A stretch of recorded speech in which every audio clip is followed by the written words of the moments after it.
साथियों, पॉलिटिविजन में आपका स्वागत है। आज का हमारा टॉपिक है सर्वोच्च न्यायालय। सर्वोच्च न्यायालय का संगठन हमने कर लिया है।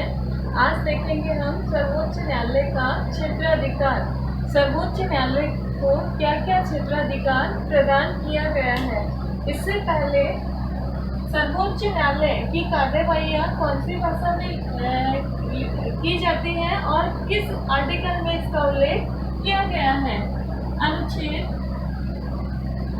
348 में लिखा है कि सुप्रीम कोर्ट की सभी कार्यवाहियां अंग्रेजी भाषा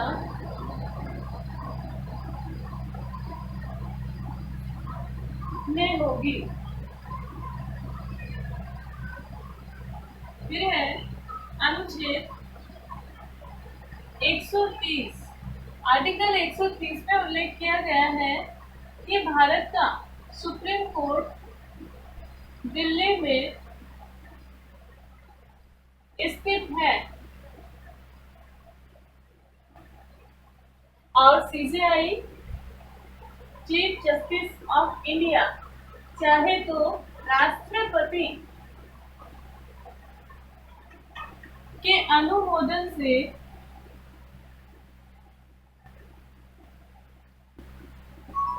इसकी बेंच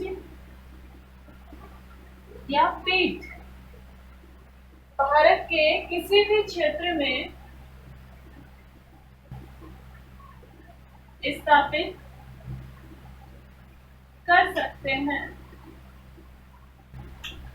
सबसे पहले सुप्रीम कोर्ट की स्थापना हुई थी कोलकाता में। ये जो दिल्ली में सुप्रीम कोर्ट की स्थापना की गई 1937 में दिल्ली में स्थापित किया गया था और हमारा जो वर्तमान का सुप्रीम कोर्ट है ये अस्तित्व में आया 28 जनवरी 1950 को। सुप्रीम का मेन होता है इसके विरुद्ध कहीं भी अपील नहीं कर सकते, यानी ये सर्वोच्च है, इसके फैसलों के विरुद्ध कहीं भी हम अपील नहीं कर सकते हैं। अब देखते हैं सुप्रीम कोर्ट सर्वोच्च न्यायालय को क्या क्या क्षेत्राधिकार प्रदान किया गया है। तो पहला क्षेत्राधिकार देखते हैं मूल या प्रारंभिक क्षेत्राधिकार। इसको अधिकारिता भी बोल देते हैं, कई जगह अधिकारिता लिखा हुआ होता है। इसका उल्लेख किया गया है अनुच्छेद 131 में। मूल और प्रारंभिक क्षेत्राधिकार का उल्लेख किया गया है अनुच्छेद 131 में। मूल या प्रारंभिक क्षेत्राधिकार का मेन है कि वह फैसले जिनकी सुनवाई केवल सर्वोच्च न्यायालय कर सकता है, अन्य न्यायालय इनकी सुनवाई नहीं कर सकते हैं। तो अन्य न्यायालय कौन से हो गए? सत्र न्यायालय हो गए, उच्च न्यायालय हो गए। तो ऐसे मामलों की सुनवाई उच्च न्यायालय और सत्र न्यायालय नहीं कर सकते हैं। ओनली सर्वोच्च न्यायालय को ये अधिकार प्रदान किया गया है। तो किस तरह के मामले होंगे जिनकी सुनवाई केवल सर्वोच्च न्यायालय कर सकता है? पहला है भारत सरकार व किसी राज्य सरकार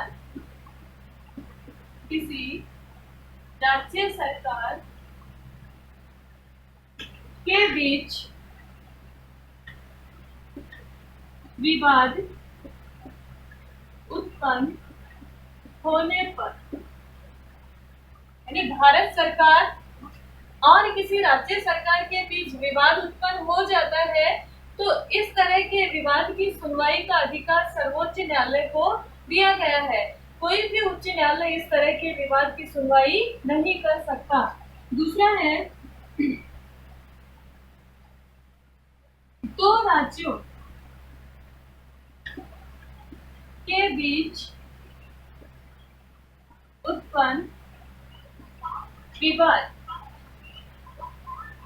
दो राज्यों के बीच अगर कोई विवाद हो जाता है किसी भी मामले को लेकर तो इस तरह के विवाद की सुनवाई सर्वोच्च न्यायालय के द्वारा की जाती है।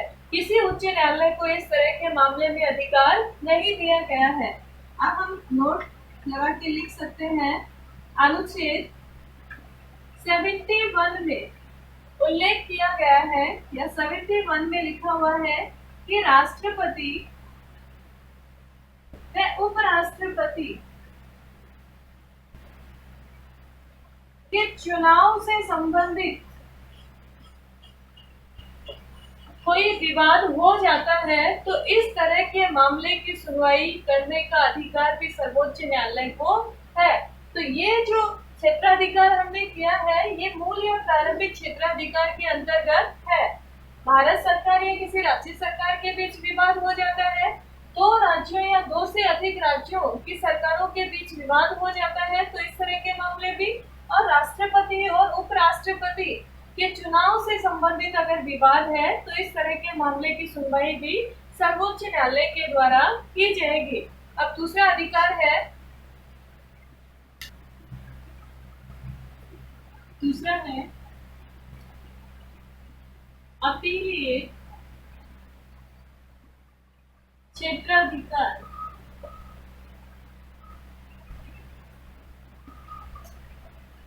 अपीलीय क्षेत्राधिकार के अंतर्गत हम कह सकते हैं कि भारत का अंतिम अपीलीय क्षेत्राधिकार सर्वोच्च न्यायालय को प्राप्त है। किसी भी उच्च न्यायालय के निर्णयों के विरुद्ध अपील सुनने का अधिकार सर्वोच्च न्यायालय को है। तो अपीलीय क्षेत्राधिकार जो है, अपीलीय क्षेत्राधिकार को 4 भागों में डिवाइड किया गया है। तो 4 कौन कौन से हैं? नंबर 1 संवैधानिक,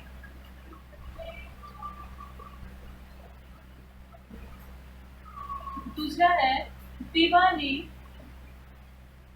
किस तरह के मामले की सुनवाई करता है? अपीलीय में फौजदारी, और चौथा है विशिष्ट।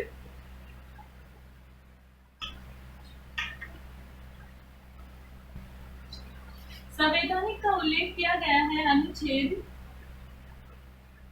132 में, इसका उल्लेख किया गया है अनुच्छेद 133, इसका उल्लेख किया गया है अनुच्छेद 134 और इसका उल्लेख किया गया है अनुच्छेद 135 में। आर्टिकल बहुत इम्पोर्टेंट है क्योंकि बहुत सारे एग्जाम में डिटेल ये कॉन्सेप्ट ना पूछ के आर्टिकल पूछ लेते हैं कि फौजदारी से संबंधित विवाद जो है या अपीलीय क्षेत्राधिकार है उसका किसमें उल्लेख किया गया है, ऐसे क्वेश्चन पूछ लेते हैं।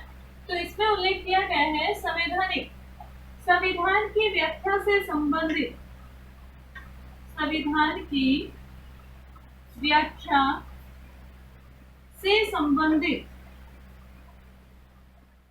अगर कोई प्रश्न हो तो उसकी सुनवाई अनुच्छेद 132 के तहत सुप्रीम कोर्ट के द्वारा की जाएगी।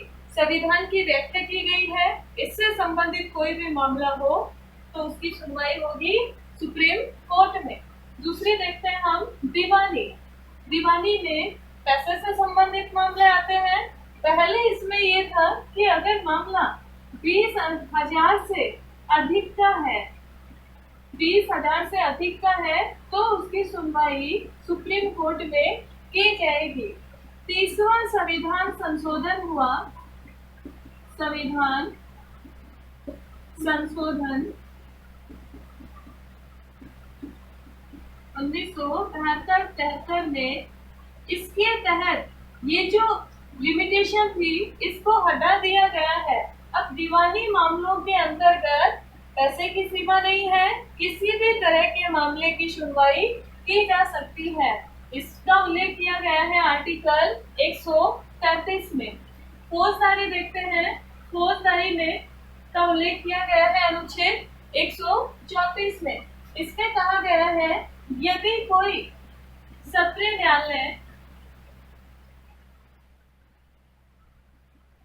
न्यायालय ने किसी अभियुक्त को बरी कर दिया है और हाई कोर्ट ने अपील करने पर उसको फांसी की सजा या मृत्यु दंड दे दिया है तो इस तरह के मामले में अपील सर्वोच्च न्यायालय में की जा सकती है हाई कोर्ट के फैसले के विरोध में।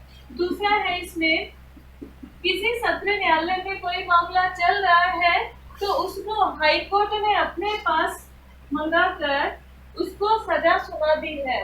सत्र न्यायालय ने तो बरी कर दिया या चल रहा है कोई मामला, और हाई कोर्ट ने अपने पास मंगवाकर वो मामला उसको सजा देती है। तो इस तरह के मामले की सुनवाई भी कहाँ होगी? सुप्रीम कोर्ट, यानी अपील सुप्रीम कोर्ट में की जा सकती है। इसके अलावा अनुच्छेद जो बहुत इंपॉर्टेंट है, ए बोल सकते हैं इसको, इसके तहत हाई कोर्ट प्रमाण पत्र देता है सुप्रीम कोर्ट में अपील करने के लिए कि ये मामला सुप्रीम कोर्ट में अपील करने योग्य है। इसका प्रमाण पत्र हाई कोर्ट देगा और इसका उल्लेख किया गया है अनुच्छेद 134 ए में। अब देखते हैं हम विशिष्ट। विशिष्ट में उल्लेख किया गया है सैनिक न्यायालयों को छोड़कर, सैनिक न्यायालय ने जो भी फैसले दिए हैं इनको छोड़कर भारत के किसी भी न्यायाधिकरण या न्यायालय ने जो फैसला दिया है उसके विरुद्ध सुप्रीम कोर्ट में अपील कर सकते हैं। इस तरह से हमने दो क्षेत्राधिकार देख लिए हैं। पहला देखा प्रारंभिक क्षेत्राधिकार, दूसरा है अपीलीय। अपीलीय क्षेत्राधिकार के अंतर्गत 4 प्रकार से अपील कर सकते हैं और आर्टिकल भी मैंने आपके सामने लिख दिया है, संवैधानिक, दीवानी, फौजदारी और विशिष्ट। तो इस तरह से हम अपील कर सकते हैं। एक है स्पेशल पिटीशन यानी स्पेशल लीव पिटीशन, उसका उल्लेख यानी विशेष आज्ञा या विशेष अपील कह सकते हैं, वो तीसरा कर सकते हैं। इसका उल्लेख किया गया है अनुच्छेद 136 में। 136 में SLP विशेष लीव पिटीशन का उल्लेख किया गया है। तो ये क्षेत्राधिकार भी, यानी इसमें इस तरह के मामले आएंगे, हाई कोर्ट ने प्रमाण पत्र नहीं दिया है सुप्रीम कोर्ट में अपील करने का, तो फिर इसके तहत SLP के तहत सुप्रीम कोर्ट में उस मामले की अपील की सुनवाई कर सकते हैं। इसका उल्लेख किया गया है आर्टिकल 136 में। केवल सैनिक न्यायालय को छोड़कर सैनिक न्यायालयों ने जो निर्णय दिया है उनके विरुद्ध अपील नहीं कर सकते हैं, बाकी मामलों में अपील कर सकते हैं सर्वोच्च न्यायालय में। अब आगे का देखते हैं हम। वार्निंग दे रहा हूं। अब है अभिलेख न्यायालय। ये हम सर्वोच्च न्यायालय का क्षेत्राधिकारी देख रहे हैं। 5वां है कॉमर्स संबंधी क्षेत्राधिकार। इसका उल्लेख किया गया है अनुच्छेद 143। इसका उल्लेख किया गया है अनुच्छेद 129। और छठा है न्यायिक पुनर्विलोकन।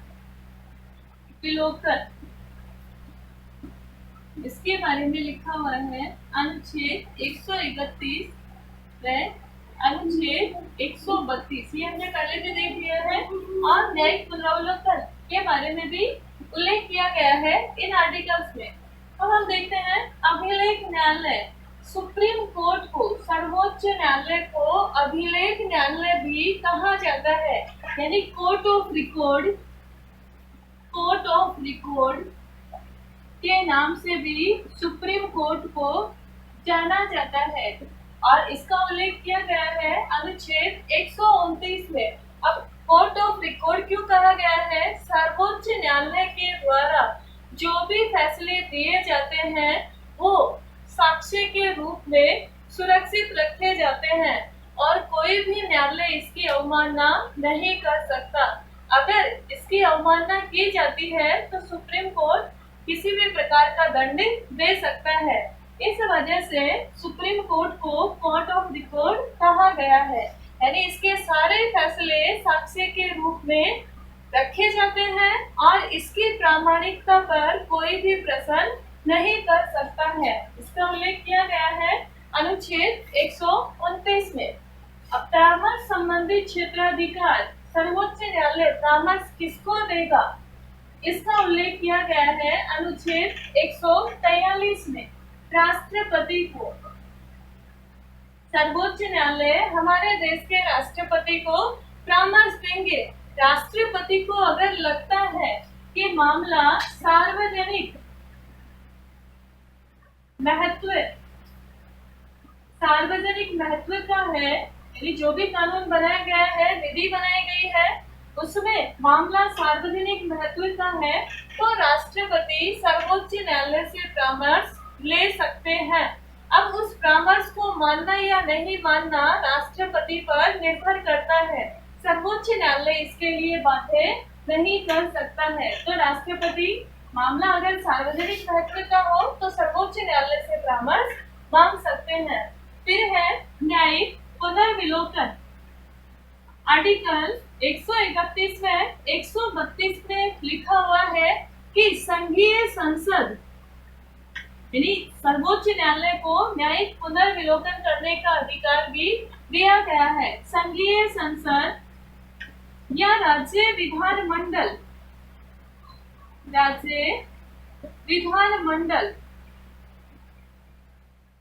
ऐसी विधि बनाती है जो संविधान की भावना के अनुकूल ना हो या उससे हमारे नागरिकों के मौलिक अधिकारों का हनन हो, तो ऐसी विधि को सुप्रीम कोर्ट अवैधानिक घोषित कर सकता है। सुप्रीम कोर्ट को ये अधिकार दिया गया है कि संसद या राज्य विधानमंडल ऐसे कानून बनाते हैं जो संविधान की भावना के अनुकूल ना हो, नागरिकों के मौलिक अधिकारों का हनन हो, तो इस तरह के कानूनों को सर्वोच्च न्यायालय अवैधानिक घोषित कर सकता है। इसके अलावा मौलिक अधिकारों का संरक्षक, मौलिक अधिकारों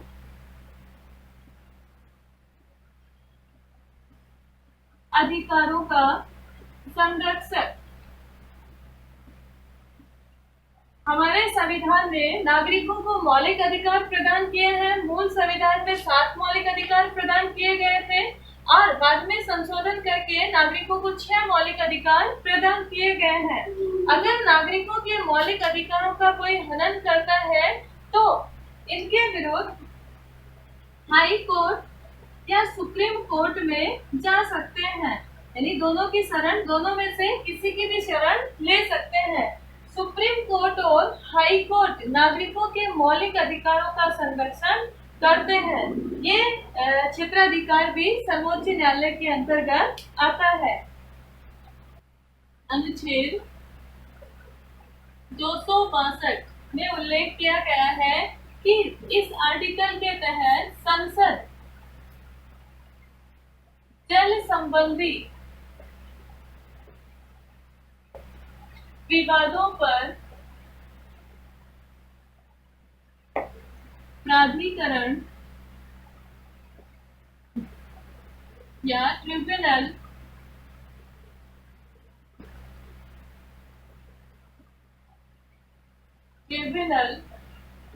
बनाकर इस तरह के विवादों की सुनवाई का अधिकार सुप्रीम कोर्ट को दे सकती है।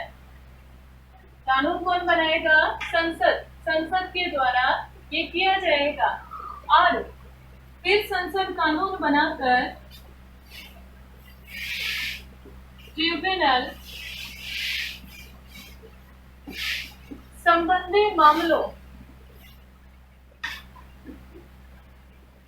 मामलों की सुनवाई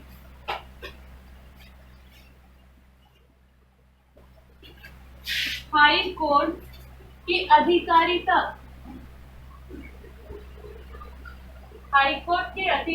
से बाहर कर सकती है। संसद के द्वारा कानून बनाया जाएगा। जल संबंधी कोई विवाद है तो संसद कानून बनाएगी, ट्रिब्यूनल का गठन करेगी, ट्रिब्यूनल का गठन यानी प्राधिकरण का गठन करेगी और गठन करने के बाद उससे संबंधित मामलों की सुनवाई कहाँ की जाएगी? सुप्रीम कोर्ट में की जाएगी। और संसद फिर से कानून बना के ट्रिब्यूनल संबंधी मामलों को हाई कोर्ट की अधिकारिता यानी क्षेत्राधिकार से बाहर कर सकती है। जैसे कावेरी नदी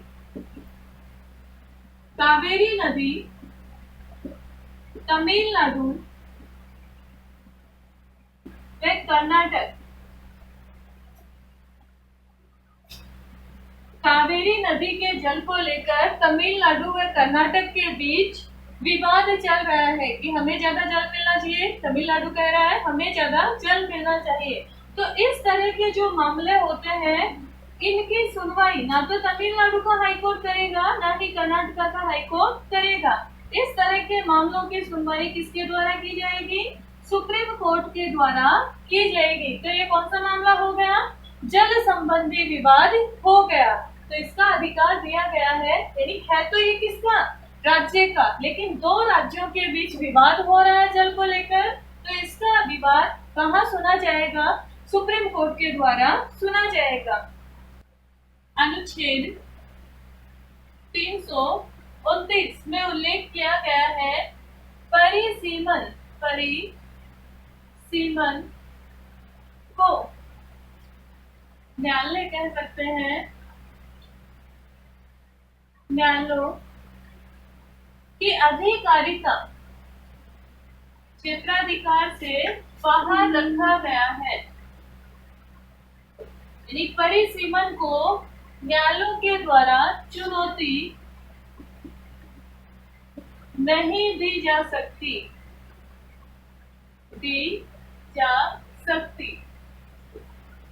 अनुच्छेद 137 में उल्लेख किया गया है निर्णयों की समीक्षा। निर्णयों की समीक्षा किसके द्वारा की जाएगी? सुप्रीम कोर्ट ने कोई फैसला दे दिया है तो अपने फैसले के विरुद्ध यानी फैसले की दोबारा से समीक्षा कर सकता है। ये अधिकार भी सुप्रीम कोर्ट को दिया हुआ है। जैसे बेरुबारी विवाद था, फिर ये 1973 में हुआ, उसमें बेरुबारी को चेंज कर दिया गया, प्रस्तावना से संबंधित था और प्रस्तावना यानी संविधान का अंग नहीं है। बाद में मान लिया गया कि प्रस्तावना संविधान का अंग है केशवानंद भारती विवाद में। तो इस तरह से सुप्रीम कोर्ट ने जो निर्णय दिया है इसके विरुद्ध फिर से वो समीक्षा कर सकता है। कुछ बच्चों ने कॉलिएशन के बारे में पूछा है, तो कॉलिएशन का मैं अलग से वीडियो बना के डाल दूंगी। यानी स्पष्ट बहुमत अगर किसी भी दल को नहीं मिला है तो या दो से अधिक दल मिलकर सरकार का निर्माण करते हैं तो वो कॉलिएशन होता है। तो वो अलग से आपको वीडियो अपलोड कर दूंगी। 138 के तहत संसद कानून बनाकर सुप्रीम कोर्ट की अधिकारिता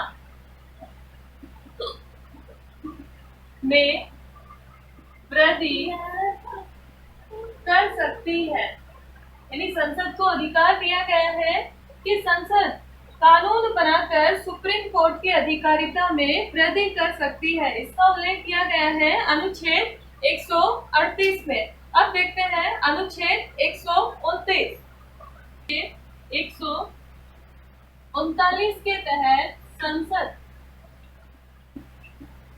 कानून बना सकती है कि सुप्रीम कोर्ट मौलिक अधिकारों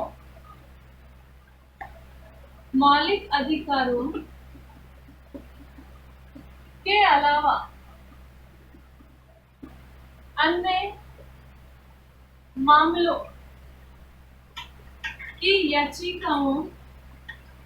अन्य मामलों से संबंधित याचिका भी सुप्रीम कोर्ट में ला सकते हैं। यानी ये संसद कानून बना सकती है, मौलिक अधिकारों से संबंधित कोई विवाद हो, इसके अलावा अन्य कोई मामला है तो उससे संबंधित सुनवाई भी याचिका भी सुप्रीम कोर्ट में ला सकते हैं। अनुच्छेद 139 ए में उल्लेख किया गया है कि सुप्रीम कोर्ट को ये अधिकार दिया गया है, इसमें भी संसद कानून बनाएगी कि कोई भी एक से मामले किसी हाई कोर्ट में लंबित हैं,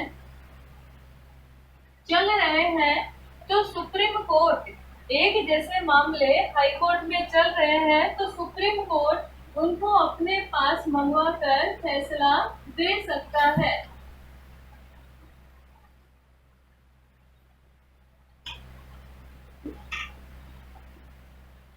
ये अधिकार सुप्रीम कोर्ट को दिया गया है। इसके अलावा एक हाई कोर्ट में चल रहे किसी भी मामले को अन्य हाई कोर्ट में स्थानांतरित करने का अधिकार भी सुप्रीम कोर्ट को दिया गया है। यानी कोई मामला चल रहा है तो हाई कोर्ट से सुप्रीम कोर्ट अपने पास भी मंगवा लेते हैं। यानी एक से संबंधित अगर मामले चल रहे हैं एक जैसे ही, तो उनको अपने पास मंगवा कर फैसला दे सकते हैं। इसके अलावा एक हाई कोर्ट से कोई किसी भी विवाद को दूसरे हाई कोर्ट में स्थानांतरित कर सकते हैं। इस तरह से हमने देखा कि सर्वोच्च न्यायालय को अनेक प्रकार के क्षेत्राधिकारी या अधिकारिता प्राप्त है। सर्वोच्च न्यायालय अंतिम अपीलीय न्यायालय है और इस तरह से सर्वोच्च न्यायालय ने जो फैसला दिया है उसके विरुद्ध कहीं पर भी अपील नहीं की जा सकती है। अनुच्छेद 143 में परामर्श संबंधी बताया मैंने, परामर्श या सलाहकारी। इसके तहत राष्ट्रपति सर्वोच्च न्यायालय से परामर्श ले सकते हैं। आज तक राष्ट्रपति ने इन 5 मामलों पर सर्वोच्च न्यायालय से परामर्श लिया है। सबसे पहले केरल शिक्षा विधेयक 1958 में, फिर दूसरा था राष्ट्रपति निर्वाचन से संबंधित मामला था 1974 में, उस समय सर्वोच्च न्यायालय से परामर्श लिया।